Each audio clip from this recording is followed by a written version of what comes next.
I wanted to make this video to help people who are just starting out not make mistakes. Now, I'm fortunate and I didn't really make any mistakes so far.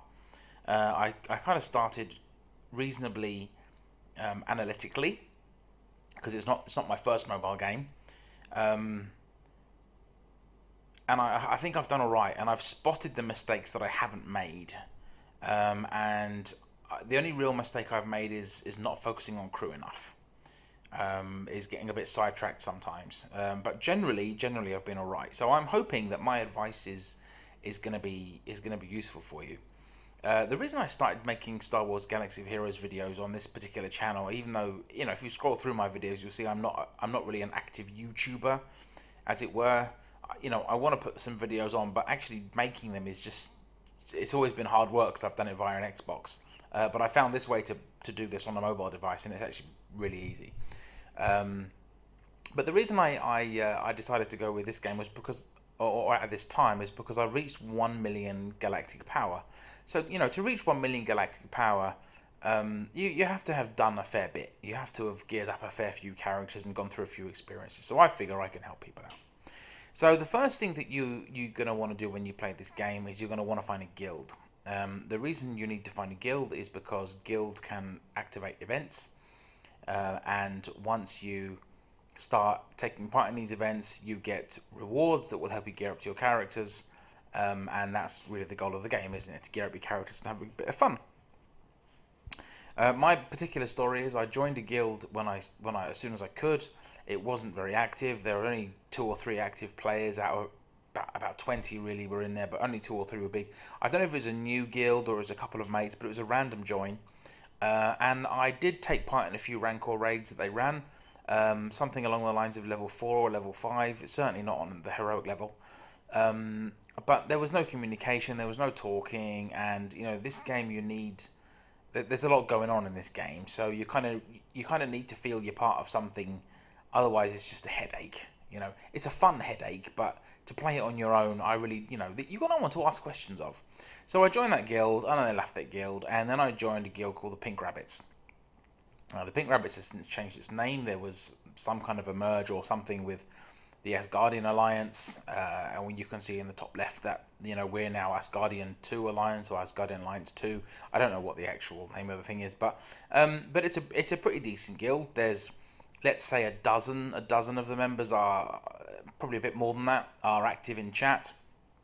And aside from all the jokes and the funny pictures and that sort of stuff, everyone is happy to give advice and help you out. And when you give advice, they listen and they take part. And there's actually some really, really good guys in there, or gals, I have no idea because all I can see is a screen name. Some really good people in there, let's say, who make the whole guild experience worth it for you, right? So in return, when you join your guild, you've got to make it worth it for them. Okay, so there are a few things that you need to do. The first thing you need to do is you need to make sure you get your 600 tickets. Okay, so right now the guild activities here are for hard mode battles, and everything I'm doing until I reach at least my 600 up until tomorrow will be towards getting my guild tokens. It may go beyond 600, but certainly I'm going to get my minimum 600. The reason for this is because these tokens, once they're collected by the guild, are what's used to launch the raids. These cost tokens. It costs tokens to do this. It's not for free. So if I want these rewards, if I want 10 hand shards, a whole bunch of credits, and a whole bunch of good gear, I have to put my stuff into my guild. My guild has so far got 51,000 of these, which means raids are going to pop up tomorrow, I expect. Our raid time was 2 hours ago, the start, so it's going to pop. But you've got to do that. The other thing that they have in guilds is the exchange. It's the marketplace where I come in and I request what I request, and 9 of my guys, or however many of my guys, have donated me 9 of these things. Which means that I'm gonna be able to put something on one of my characters when they come through, and I've done my best today with the stuff I've got in here. I can't donate any of these things because I'm collecting all of these for specific reasons. Even though I did give somebody one of these earlier. There we go. I gave expired being a stun gun. These things are blimmin' horrible. Because I've only got 7.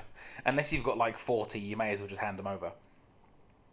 But the point is that you get and you give and you get and you give, and it's really important. So my first piece of advice is join a guild that actively pushes you to get your 600 tokens, actively pushes you to take part, because it really does make the game.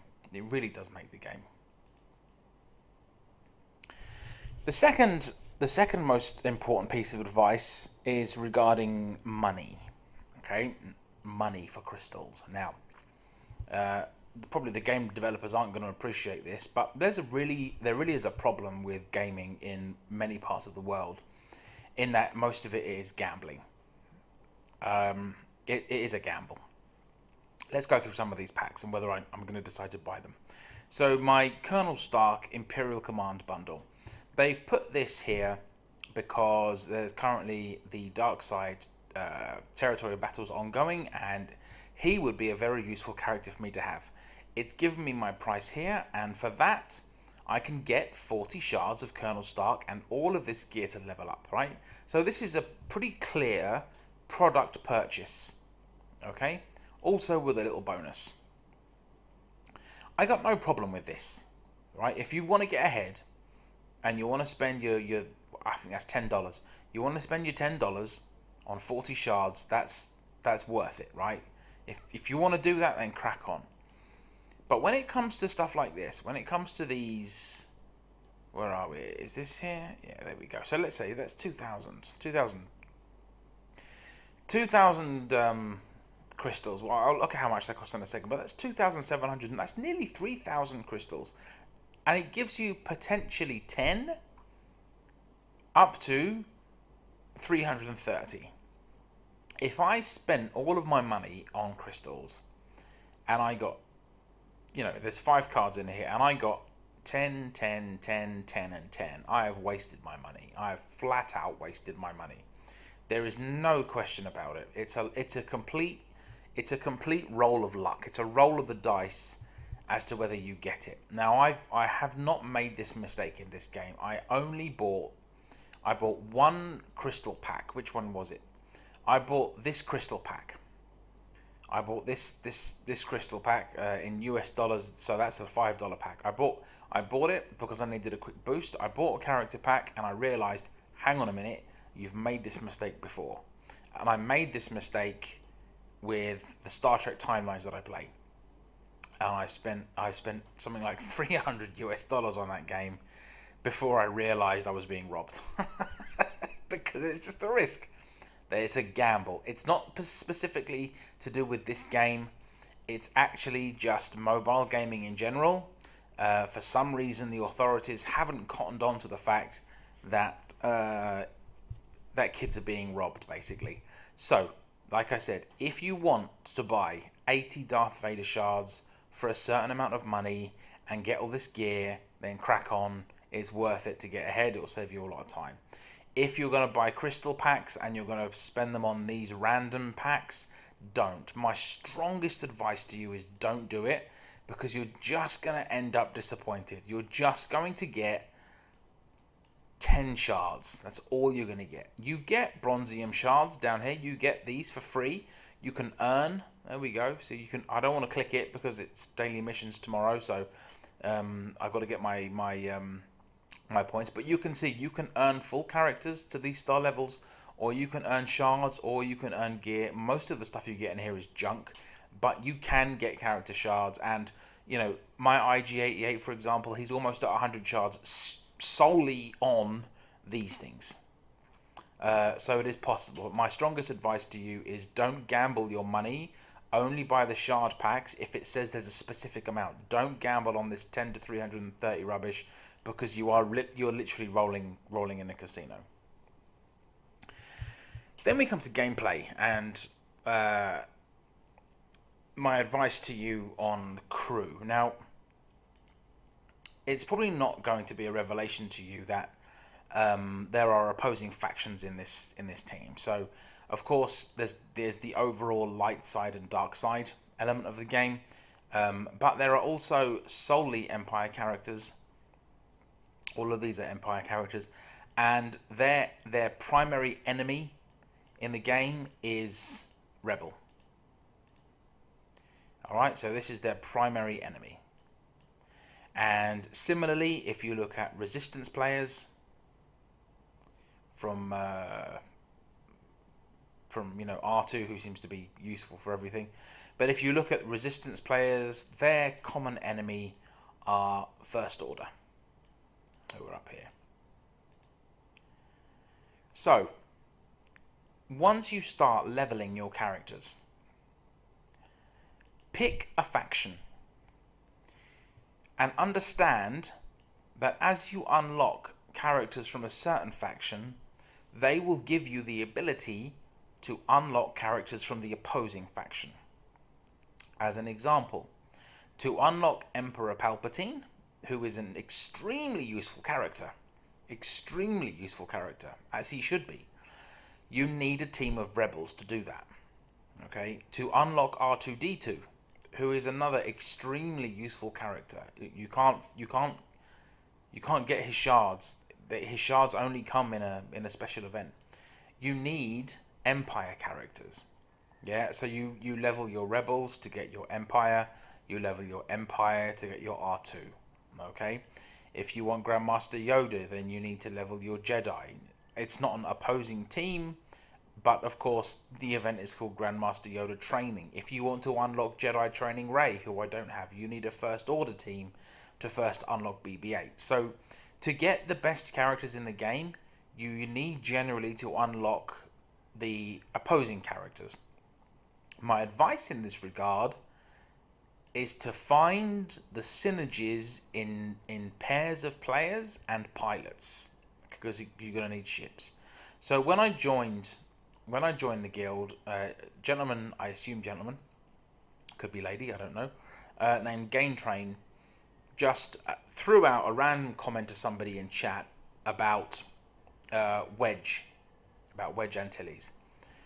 They were having a discussion. I wasn't really talking to anybody because I was quite new, and he said that Wedge is probably still one of the best rebel leaders based on his leadership ability. Okay, and that's the fact that he can add, rebels add health on a critical hit.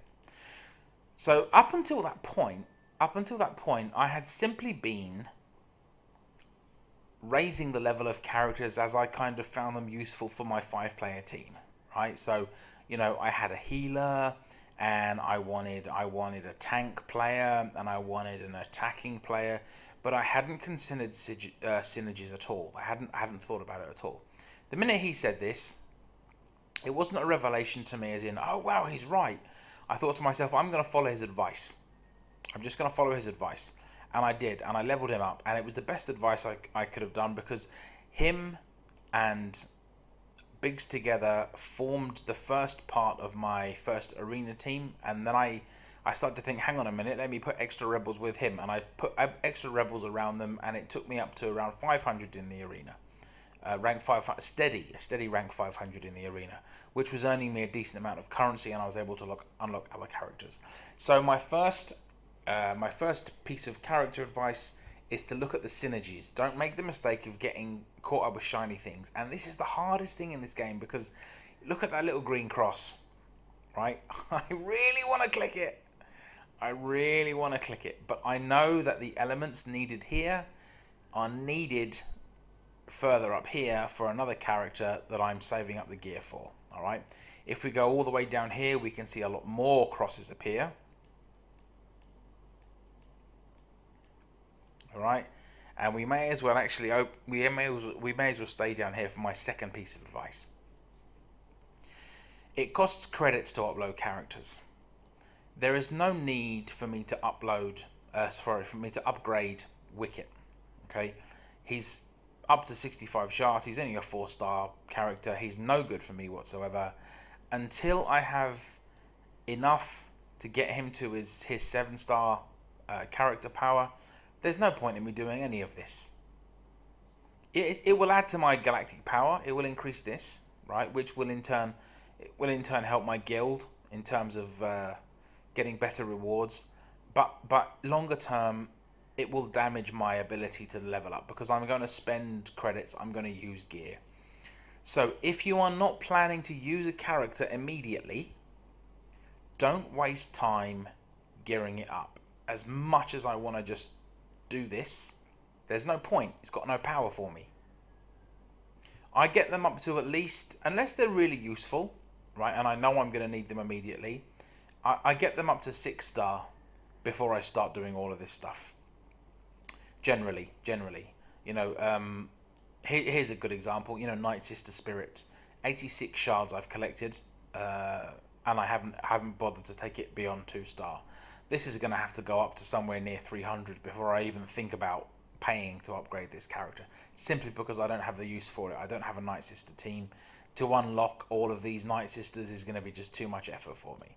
So don't make the mistake of being attracted by all the shiny things. Ooh, new character, 2-star, useless for you.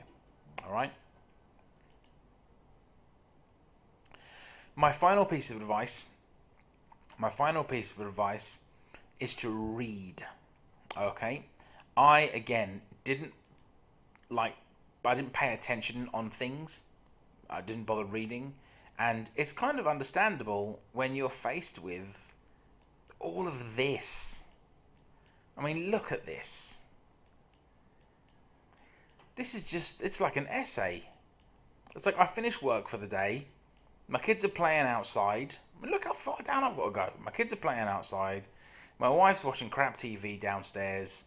I'm playing this, and then the game's going to tell me I need to read War and Peace. Right? Look at this. Just insane. It's insane. But you need to read it. You have to read it. You have to read it, because otherwise what's going to happen is, in this particular example, you're going to come into this Sith raid, you're going to stack your best team, right, against Darth Nihilus, and you're going to get the living daylights beaten out of you. And then you're going to think, why has he beat me so bad? I can beat Nihilus in the arena all the time. It's no worries for me to beat Nihilus. And you're going to work out that, does it say here? I don't know. I don't even know. He ignores protection. Darth Nihilus ignores protection. So you've got your massively modded protected tank, and Darth Nihilus is just slapping him around the face. Right? So you have to read this stuff. And this is why it's my other piece of advice here. My final piece of advice is on ships. Now, I just reached, very happily, yesterday I was rank 20. When the rewards time came through, I was rank 20. When you get 20 or above, you start getting crystals. If you top the thing, you get 400 crystals a day. Now, if you're in the arena, you already know how hard it is to climb up the ranks. When it comes to ships, I know they're doing some kind of a reboot, but when it comes to ships, it's not actually so hard to keep a reasonably high ranking. The reason for this is because when it comes to ships, there aren't that many variables. There are only a limited amount of ships. Some of them need 3 crew to unlock, so not everybody has them. Most people, myself included, only have really the basic ships, which require 1 crew and are on generally common characters. No one here is difficult to unlock. Probably the hardest one to unlock here is Darth Vader, but he's not even hard, it just comes over time. So really, once you're in the fleet arena, it's not hard. So, to say it's not hard is not right. You don't drop so easy. You don't drop down so easy. I'm by the time tomorrow comes and it's time for the refresh, I'll probably be down to something like 40, but come 24 hours later, I'll be back up into the 20 again, and I'll be online for 1,000, for 100 crystals at least. So focus on your when you're in your crew. Focus on pilots, pilot faction pilots, if that makes sense. So rebel pilots or Empire pilots. Um, don't go for Rogue One pilots, even though you need Rogue One pilots. You need three of them for one ship. So in the beginning, it's a little easy. It's a little hard. Well, I hope I haven't rambled too much, and I hope this has been useful. Um, that's it. I hope it's been useful.